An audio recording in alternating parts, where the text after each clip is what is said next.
Today I want to talk about something that has really been heavily on my heart. And I feel that a lot of people are experiencing this as they rise and they evolve and they develop. And today's topic is you are not being tried, you're being called to rise.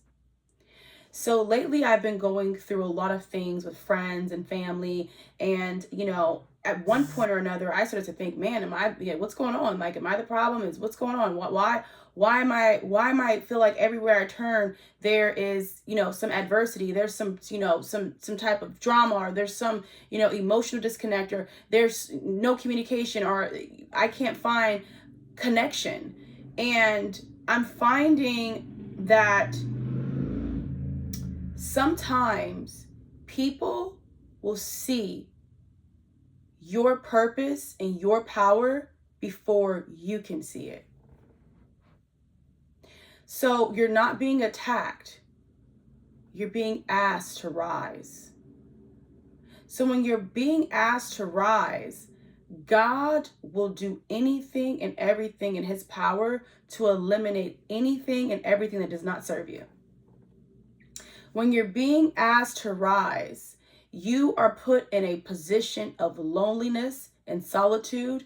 And, that Drake song, everybody's going battle me. Can you guys please go battle me? Go battle me one at a time. And that's how I've been feeling. It's like everyone has been going battle on me, but can we please go battle me at one at a time, not all at once, right?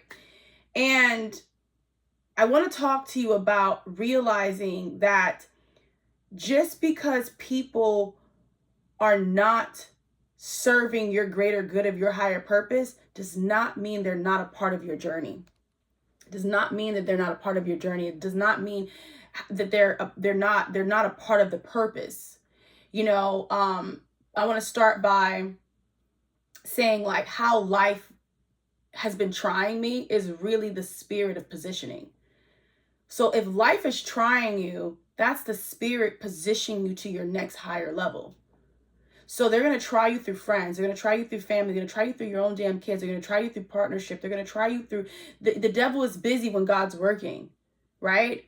And if you're not in a place to where you understand that you are the ruler of your ship and God ordained your destiny, you'll always be in a position of being a victim. There's no victims, muses. We're not victims. We are built to tell a story and to give God the glory.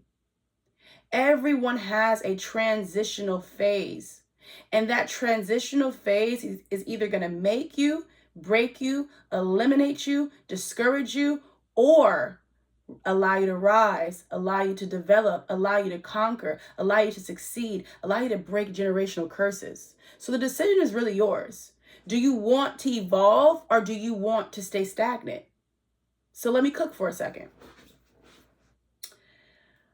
I have had situation after situation after situation to where I'm looking to the heavens like, man, oh man, what is going on? So I've came to my findings that hurt people attack where healed people see innovation. I'm going to say that again. Hurt people attack where healed people see innovation. So you're being attacked, in quotation, because you're healing. You're being tried, in quotation, because you're innovating. Your next level is at the tip of your tongue.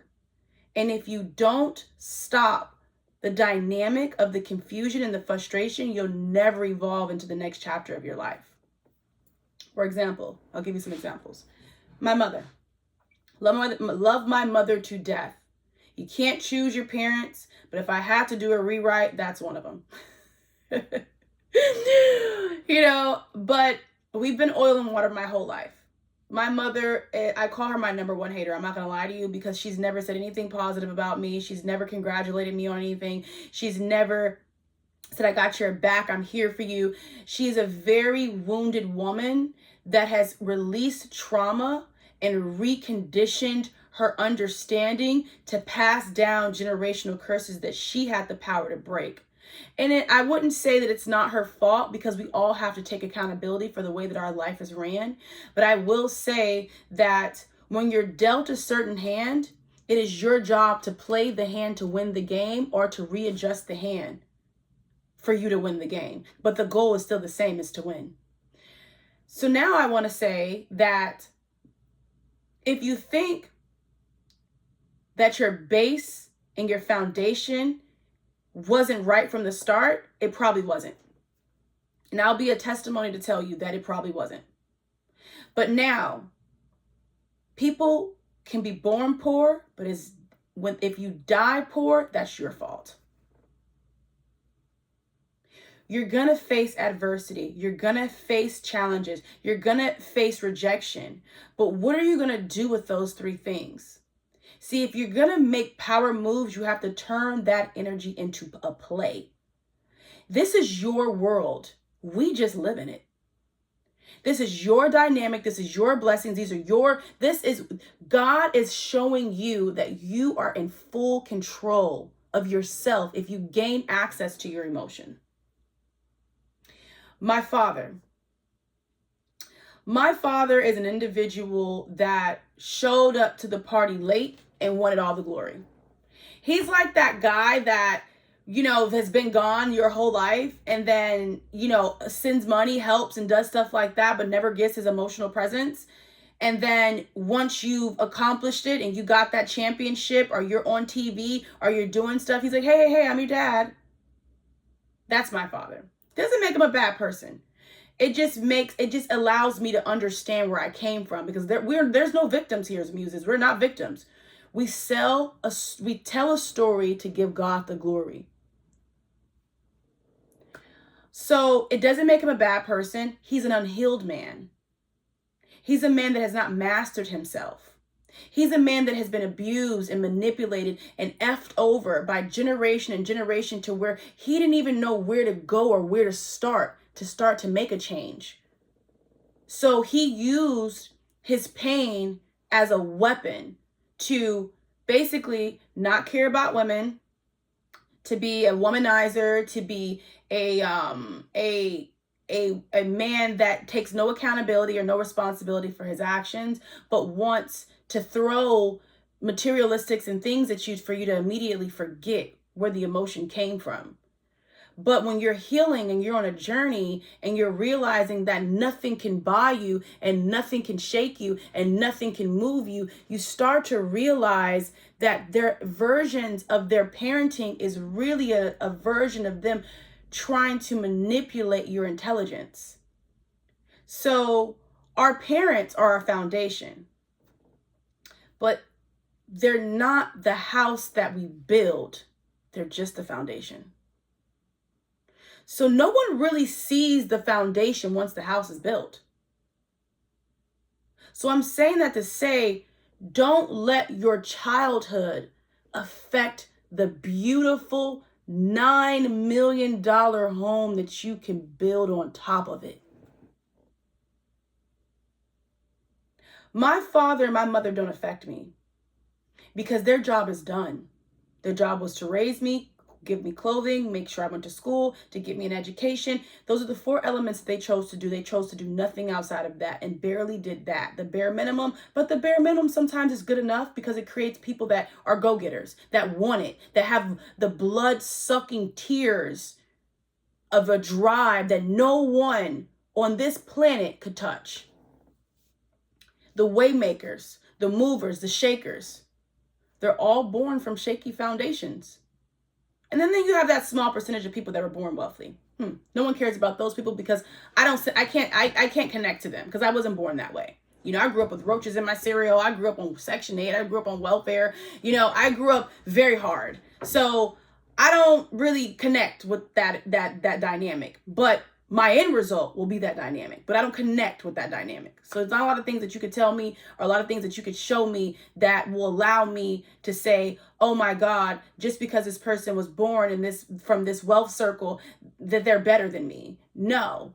And that's the distinction from separating church from state. right? So if you're going to allow yourself to win, you got to take the gloves off within. You got to do the work, okay? You have to do the work, because if you don't, they're going to show up in your relationships. The men and women that we are choosing as partners, ladies and gentlemen, are versions of our parents, whether we like them or not. They're versions of our parents, the good, the bad, the ugly, because we attract where our real wounds lie. So if you're a wounded soldier and you have a terrible relationship with your mother, you have a terrible relationship with your father, you're going to attract a human being that's going to give you just that, because our mothers and the fathers are our first loves. So if you never really experience real love, how are you going to go out and find it? You don't. So you hurt people because you're hurt. Hurt people hurt people. And to break that cycle, you have to look at yourself. Because when you point a finger, even if you do that, you got one finger going to the person you're pointing at, one finger to God, and 3 fingers shooting right back at you. So why not go within and realize that it is not your fault that you were born into a situation that you didn't choose to be in. It is your fault if you carry that into the next generation. Now, as it relates to examples of how I attracted that energy. So as you guys know, I was once married. I was married for about 6 years. I was with my ex-husband for 6 years, let's just say. 6 years going on 7. And a lot of his behavior, because he admired a lot of the things that my father did, right? But he also despised a lot of the things that my father did. So there's a very conflicting energy, because he doesn't know, because a man really wants to be, if you have a relationship with any of your parents, a good person wants to be that to you, right? So I realized that though my father wanted me to experience the highest level of love, he didn't even know where to start to give it to me. So what did he do? He would talk down on the men that I was dating. He would always have a problem with someone because he was scared that he was going to lose me to someone else. So if the person didn't have a caliber of success, and granted, your parents want the best for you, but if they didn't have a caliber of success that they feel is beneficial to them, they'll shit on it, because they don't care about your heart. They care about what can benefit them.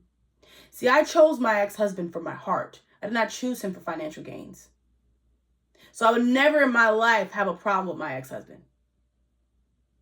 There ain't nothing in this world that this man can say or do that will make me really say, I made a mistake with you, because I chose him for love. I did not choose him for capital gains. I did not choose him to win. I chose him for love. We ended up winning because we were a power couple. We chose to put two people together in one room that wanted the same thing.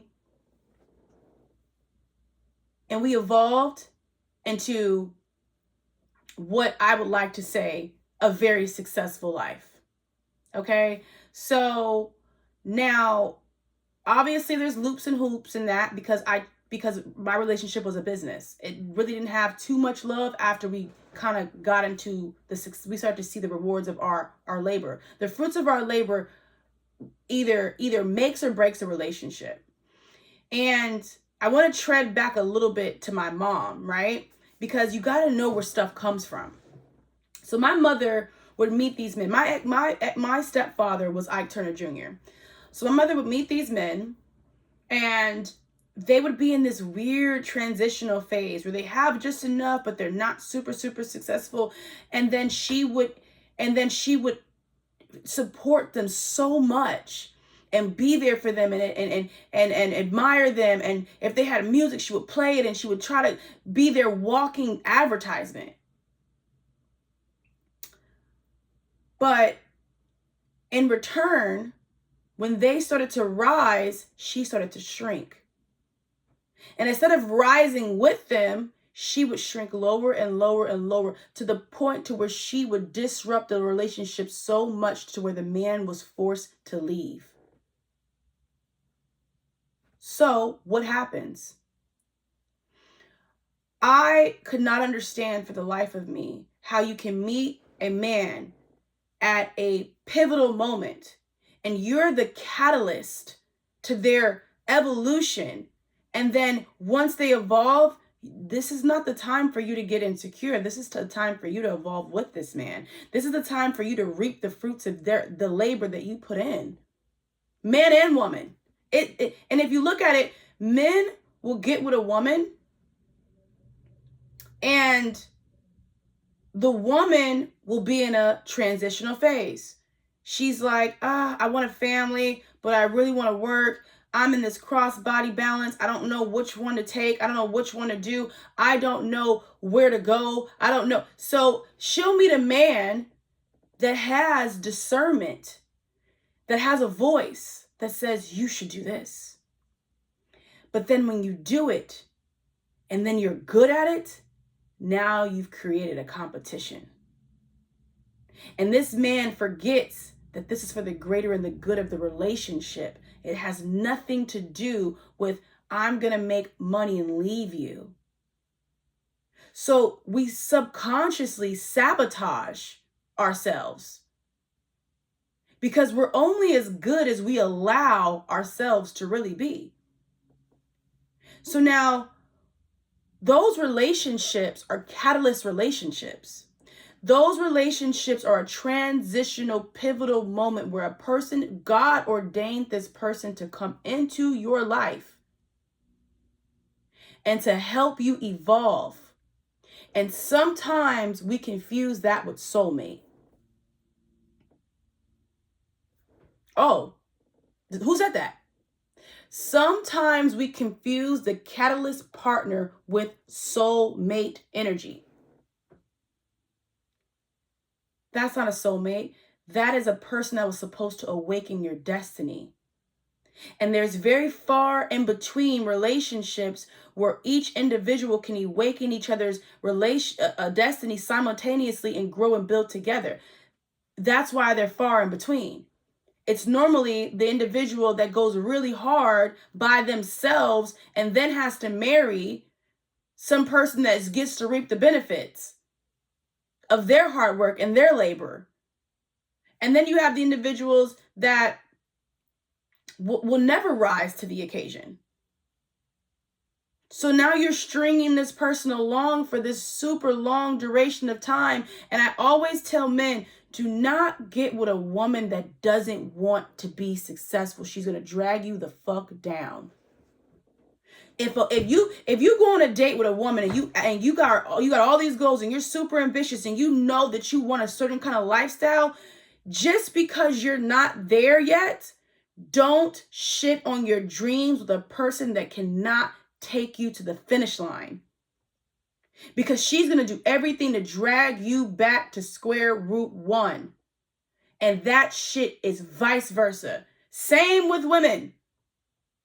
Do not get with a man when you're in an in-between stage and you know that this is if you want to fly private and you want to drive in G-Wagons and you want to go to the US opening, what the fuck are you doing with a person that don't even got a goal list? What are you doing with a person that doesn't even have tasks attached to his goals? That is a version of insanity. That person will do the exact same thing expecting different results, and they're going to drag you into this web so far down deep to where you realize that maybe my dreams are too big and maybe I'm far-fetched, and you start to second guess yourself. But no, you have entered into the wrong situation. And God will show you like acid reflex. Your nervous system will be going off. Your digestive system will slow down. Your skin will break out. Everything God needs to show you that this person is not for you is going to happen at an extraordinarily rapid pace because you're not getting the message. You're not getting it. So for example, if you want to own your own business and you're not taking a step out on faith and you pray to God every single night, God, I want to own this business. This is for me. I know this is for me. God, I know. But then you won't take a leap of faith to quit your job. Then how are you serving your greater good? You can't even take a chance on yourself. But you can take a chance going to work every single day for somebody else. But you can't take a chance on you. So you know what? You know what God will do? He'll go ahead and have the company downsize. Now you're forced to go be in your purpose. He'll have you get fired. If I could tell you how many times that I've been fired in my life, I don't even think God could count. I get fired from every job because I'm not, my energy is too big and I'm not supposed to be there. When you're an ordained person and you have a destiny and you have power in your purpose, God will do anything and everything to get you in alignment so you can do the work that he needs you to do, because your story can save so many people. But you're still working at FedEx. You still clocking into the job that you've been working at for the last 45 years. Or you really subconsciously don't believe in yourself. It's only one of the three. So to combat that energy, you have to say to yourself, my mind is powerful. And if I have 101 thoughts a day, why not make them good ones? The Power of Positive Thinking is one of my favorite books. And that is a highly suggested read, because if you are not going to put the positive reinforcements into your brain, this negative world will make you a part of it. If you're not going to do the mental work, it's so crazy how we can go to the gym to exercise to make our bodies all nice and physique all great and we look good, but we can't spend 2 minutes meditating. We can't spend an hour in counseling. We can't spend no time in therapy, but we want to win so bad. But you won't even take the time to do the work on yourself, but you want somebody to pay you for your services. Interesting.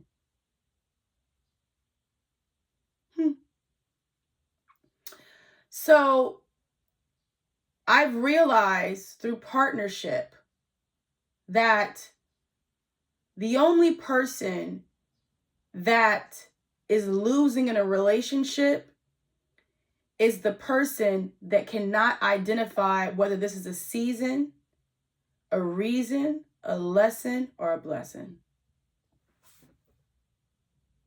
Now, if you can't look at yourself and identify your relationship, you don't need to be in it.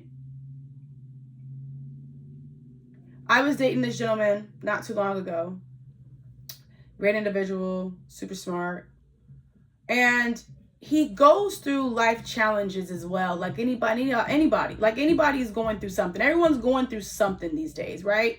So he's having these challenges and he's going through things. And I remember bringing him up to my father, and my father said, "Oh my God, no, you just attracted another version of me." And at first I was like, "Oh my God, I don't want to date nobody like you." But then I started to recalibrate and I'm like, but wait a minute, you're supposed to be my first love. So if you mean to tell me that I've ran into a version of you, that goes to show that you're not happy with you. So because you're so unhappy with you, you would hate to see your own daughter go through what you put other people through.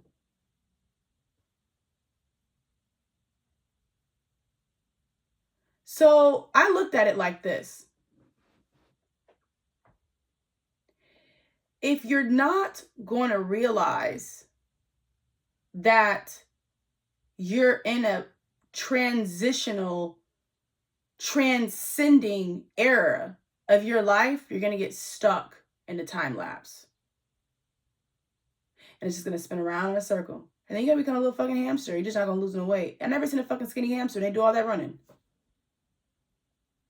So I want to revert this to a fish tank, right? You walk past a fish tank and you're like, oh my God, this fish tank is gorgeous. It's clean. The corals are beautiful. The fish are shining. And then one day you walk past a fish tank and it's cloudy. You're like, wait a minute. Why your fish tank cloudy? But all the same people are walking in every single day watching this fish tank deteriorate. But no one says, well, what happened to the fish tank? That is your mind. So you could literally be emotionally and mentally deteriorating in front of your friends and family, and they won't say, are you okay? Can I help you with anything? Is there anything that I could do to take any weight off of your shoulders? But they just walk past your cloudy fish tank because you're now at this point, you're clouded in your mind. You got all the same, and then when now you got one person, let's say you got one or two people that actually love you. Yo, your fish tank is dirty and it's clouded. Really? What do you mean? And you're like, well, no, my fish tank ain't dirty. It's not clouded. It's because the guy didn't ever come and he didn't bring the right chemicals. And every single time I call this man, he's never here. And you know, the company that you're going through everything but taking accountability that you allowed your fish tank to get that cloudy. You're doing everything but taking accountability. So if you're not going to take accountability, God is going to send you the same person again because you never learned from the last person. So now this other person comes into your life. Hey, yo, your fish tank is dirty. It's super cloudy. I don't remember it looking like that. You know what? I got a friend that does fish tank cleaning. Can I refer him to you?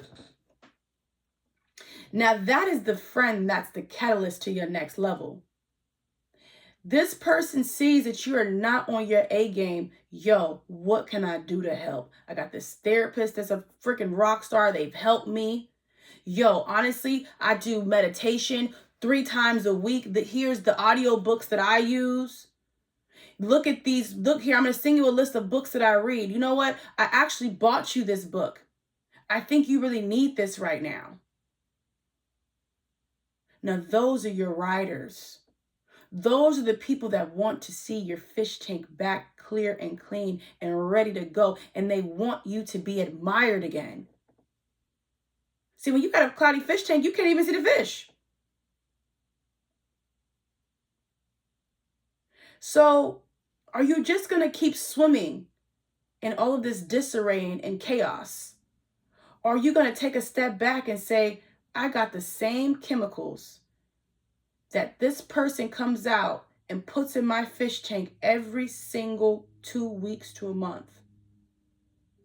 I have the same chemicals. How about I ask how to use them? Because what if this guy gets sick? What if he loses his job? What if something happens? We have to stop counting on people so much it's to our detriment. You gotta have your own motion. You gotta have your own motion, and you gotta stop blaming people for what you've went through in your life. I hate a freaking dude or a woman that is just walking around like they're a victim and everyone's out to get them, and no one in life wants to do anything positive for them but shit on them. Ain't nobody shitting on you, sir. Ain't nobody shitting on you, ma'am. You shitting on yourself because, you know, my Instagram name is Allergic to Broke, right? And people say, oh, that, you know, allergic to broke. Oh, you mean, you know, you must have got a whole bunch of money. No, it's not about the money. People be so broken in the inside. Them the motherfuckers I don't want around me. People be so broken in the brain. They're wired for poverty. They could have $1 million and still attract the most low vibrational people because they never healed their wounds. Obviously. So you know how you see those people that are super successful, but they don't hang out with people that are equally as successful as them because they're intimidated that someone's going to outshine them. That is an insecurity. So they go and they find people that have either around about the same or lower. So they can feel like the man or the woman in the room all the damn time. I don't want to be the man or the woman in the room. I want somebody to always have more than me. I want to be in rooms where people have 10 times more than me because I want to learn how you did it. You looking to mentor somebody? I'm available on Mondays and Tuesdays. What you got going on? So successful people love to be asked how they got there. Successful people love to share their story. No one is humble enough to ask. And that is the real problem. And that's the distinction between a shaker and a mover and a person that just wants to stay shaken up. You want to live in this dysfunctional nervous system that's chaotic, basically borderline psychotic, and then you want to blame everybody else for your problems, but you can't look at the man or the woman in the mirror. You, my friend, or a version of delusion that only you can fix. I'm all for being delusional because, man, let me tell you, my dreams are delusional as hell. But let me tell you, the most delusional people, when they have the right purpose of their delusion, they accomplish all of their goals. Think about the homeless man that sleeps underneath the bridge and just manifests him being in a big house with a beautiful wife and his kids and stuff like that over and over and over and over again because he has nothing else to do. That's why people that go to jail, that are the ones that go to the federal prisons and stuff, that are real freaking masterminds, they always come out better. They always have a story to tell. Look at Jordan Belfort. Jordan Belfort did all that time, came out, wrote a book, wrote a story, and he's still making money off of the Wolf of Wall Street to this day. Convicted felon. Where my felons at? Where my people done been in trouble? I like y'all, because y'all is real. I don't want no sugarfoot. I ain't been through shit. I got it all, and my parents and no. Because as soon as one thing hits a bump in your road, you fall the fuck apart.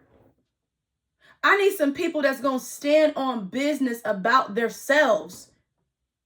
People be so ready to fight wars for other people and can't even fight their way out of a plastic bag for themselves. So I'm going to leave y'all with this. And this is the longest video I never did. Normally it'd be like 10 minutes.